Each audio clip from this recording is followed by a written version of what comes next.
हमारे साथ संजय सोई सर भी है। संजय सोई सर, अगर क्योंकि कासिम सुलेमानी का भी नाम लिया गया, 2020 के अंदर लगातार अमेरिका ने उनका कह सकते हैं उन पर हमला किया था, उनको मार गिराया था, उसके बाद से लेकर करीबन 5-6 साल हो चुके हैं और अभी भी ईरान के कई बड़े कमांडर्स को मारा गया है। हर बार ईरान चुप रह गया, ये तैयारी करता रहा कि अभी शायद वो माकूल समय नहीं आया, सही समय नहीं आया इजराइल को जवाब देने का, अमेरिका को जवाब देने का। लेकिन अब की परिस्थिति तो और ज्यादा खराब है ईरान के लिए। क्या आपको लगता है कि ईरान अभी भी ऐसे मौजूदा हालात में जवाब देने के लिए तैयार होगा? सुमित जी, एक छोटी सी बात उससे पहले मैं बोलूंगा। रशिया की ये खबर थी मेरे पास कि रशिया ने अपने साइंटिस्ट को भी निकाल लिया था काफी बड़ी संख्या में। रशिया को भी अंदाज था कि शायद हमला होने वाला है। दूसरी बात जो है, अभी आप कह रहे हैं कि ईरान बदला लेगा। देखिए, बदले लेने के कई तरीके हो सकते हैं।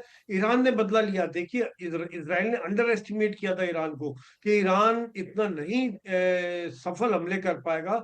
लेकिन परंतु उनके जैसे भी गीता जी बता रही थी कि मिसाइल्स आ रही हैं, उस चीज को तोड़ने के लिए जो 1800 किलोमीटर दूर मिसाइल आती है और रास्ते में गिरती जाती हैं, उसको तोड़ने के लिए उन्होंने हाइपरसोनिक मिसाइल, सेजल मिसाइल, जो कि काफी एटमॉस्फेयर में ऊपर जाते और लास्ट में इसराइल के ऊपर सीधा नीचे आती हैं बहुत तेजी से। वही कारण था कि वो काफी हद तक वो उनके एयर डिफेंस सिस्टम को भेद पाई और इसराइल को काफी झटका लगा कि किस इतना उन्होंने उम्मीद नहीं की थी कि ईरान इस तरह के बदले लेगा। यहाँ पे एक तो इस तरह के अटैक और हो सकते हैं।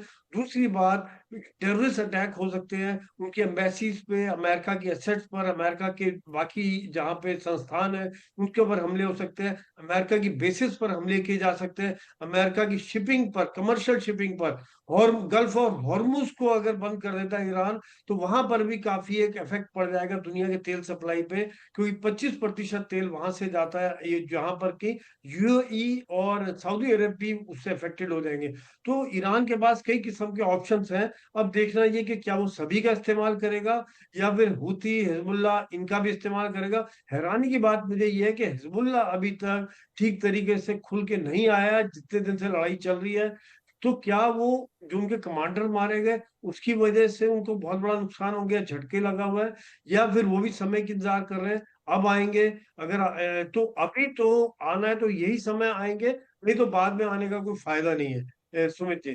जी, और जो हम लगातार ये तस्वीरें भी दिखा रहे हैं आपको, अभी तक ईरान की तरफ से हमें एक खुलकर एक प्रॉपर रिएक्शन का इंतजार है। लेकिन इस बीच अमेरिका की तरफ से बार बार अंशु जोशी जी, ये बार बार कहा जा रहा है कि अब शांति, अब शांति।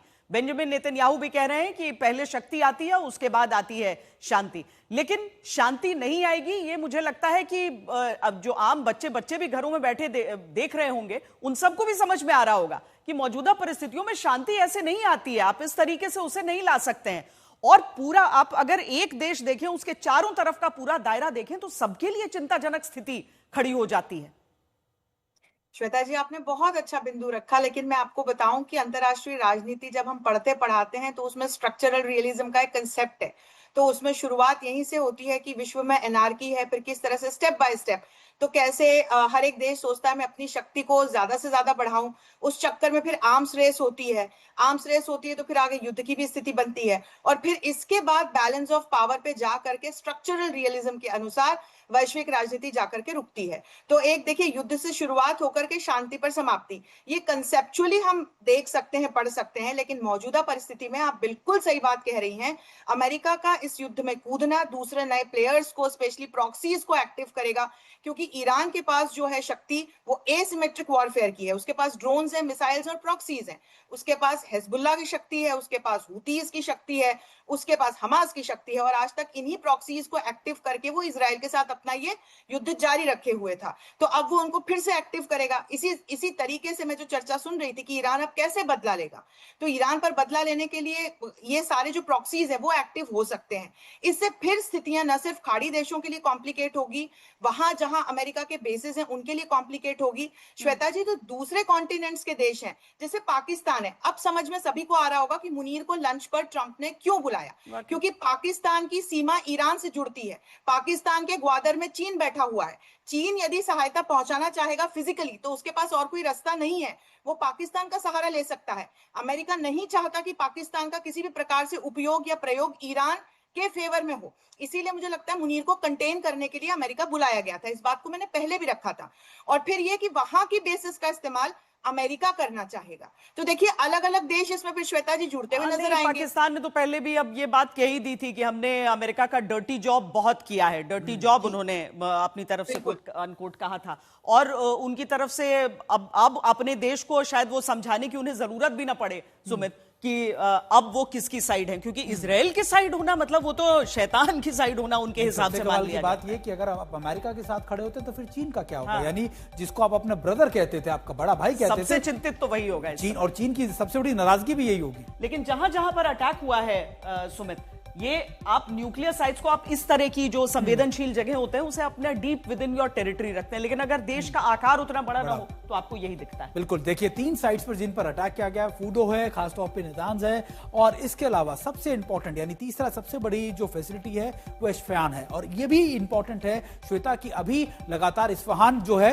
ये तीनों फैसिलिटीज पर पहले भी अटैक करने की कोशिश की थी, इन 2 फैसिलिटीज पर, लेकिन फूडो सबसे इंपॉर्टेंट थी जहां पर कहा जा रहा था कि बिना अमेरिकी मदद के इजराइल कुछ नहीं कर पाएगा, और शायद अमेरिका की मदद इसी फैसिलिटी के लिए सबसे ज्यादा थी, क्योंकि पहाड़ी इलाके होते हैं। और जो इंडिकेशंस वहां से मिलते हैं वो ये कि थोड़ा स्लोप जो पहाड़ी का है उसका इस्तेमाल किया जाता है ताकि एक नेचुरल प्रोटेक्शन उसे मिले। एक तो आप जमीन के नीचे रखते ही हैं, दूसरा वो पहाड़ी की आड़ में भी रखते हैं, लेकिन इन B-2 बॉम्बर्स से जो बम गिराए जाते हैं उनके लिए ये कहा जाता है कि उनमें इतना ज्यादा विस्फोटक हो सकता है जो पूरी पहाड़ को उड़ा सकता है। आपको याद होगा कि जब अलकायदा के खिलाफ ऑपरेशन किए थे अमेरिका ने और तोरा बोरा की पहाड़ियों पर इनका इस्तेमाल किया था, कितने ज्यादा विध्वंसक इनका आप कह सकते तस्वीरें थी कि जब ये इन्होंने बॉम्ब गिराया, अलकायदा को गिराया, पूरी की पूरी पहाड़ियां, क्योंकि उस समय भी शेल्टर ऐसे थे, ईरान हो, खासतौर पर आप तोरा बोरा की पहाड़ियां कह लीजिए अफगानिस्तान के बाद, इनकी जो आप कह सकते हैं डिजाइन है, इनकी जो स्ट्रक्चर है बिल्कुल सेम है। लेकिन वहां पर क्या हुआ,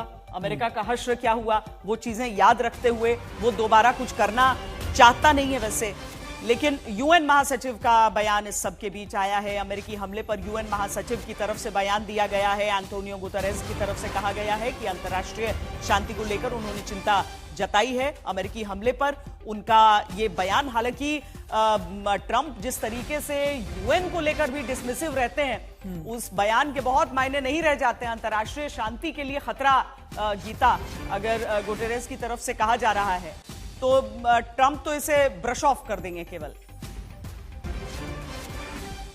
संयुक्त राष्ट्र का अब जिस तरीके से चीजें बदल रही हैं दुनिया में, कोई ज्यादा स्टैंडिंग या कोई ज्यादा सुनने वाला नहीं रहा है।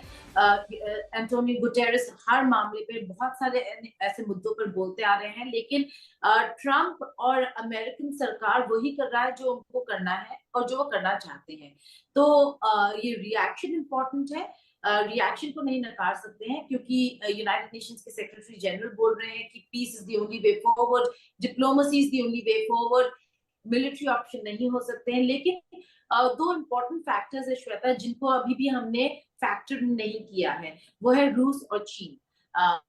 अभी तक ना रशिया से ना चाइना से कोई रिएक्शन आया है। अमेरिका फुल फ्लेजेडली अगर इस वॉर में घुस जाता है तो रशियन और चाइनीज इंटरेस्ट भी है ईरान में, ये हमें भूलना नहीं चाहिए। तो देखना ये होगा कि इन 2 मेजर कंट्रीज से क्या रिएक्शन आता है। देखिए, रिश्ते ट्रंप सरकार के रूस और चीन के साथ बदल गए हैं। काफी फर्क है, जिस तरीके से बाइडेन एडमिनिस्ट्रेशन चाइना और रशिया के साथ डील कर रहा था वैसा नहीं रहा है। तो अभी रिएक्शंस आने शुरू हुए हैं, क्योंकि ट्रंप का जो फॉर्मल स्टेटमेंट है वो अभी आया है। कुछ बहुत इंपॉर्टेंट देश हैं जहां से स्टेटमेंट्स आना जरूरी है, भारत भी उनमें से एक है, क्योंकि अगर अभी खबर आ रही है लेकिन ये कंफर्म नहीं है श्वेता, स्ट्रेट ऑफ हॉर्मुज अगर ईरान डिसाइड करता है कि स्ट्रेट ऑफ हॉर्मुज को बंद कर दे तो इससे ऑयल सप्लाई जो है पूरे देश में इम्पैक्ट पड़ सकता है। 30% भारत की जो ऑयल सप्लाई लाइंस है वो स्ट्रेट ऑफ हॉर्मुज से गुजरते हैं। तो देखना ये होगा कि ईरान क्या डिसीजन लेता है और इकोनॉमिकली कैसे दुनिया को स्क्वीज कर सकता है। ये बस एक मिलिट्री एक्शन नहीं है, यहाँ पे कई सारे ऑप्शंस है ईरान के लिए, और स्ट्रेट ऑफ हॉर्मुज एक बहुत इंपॉर्टेंट ऑप्शन होगा जिससे काफी इम्पैक्ट कई देशों पर पड़ेगा, भारत इंक्लूडेड। और चाइना और रशिया इस पूरे मिलिट्री एक्शन को किस तरीके से देखते हैं और क्या रिएक्शन होता है कई बार उनका, खून वो बहाने भी वाले हथियार जरूरी नहीं होते हैं, पैसा रोकने वाले हथियार भी उतने ही इंपॉर्टेंट हो जाते हैं।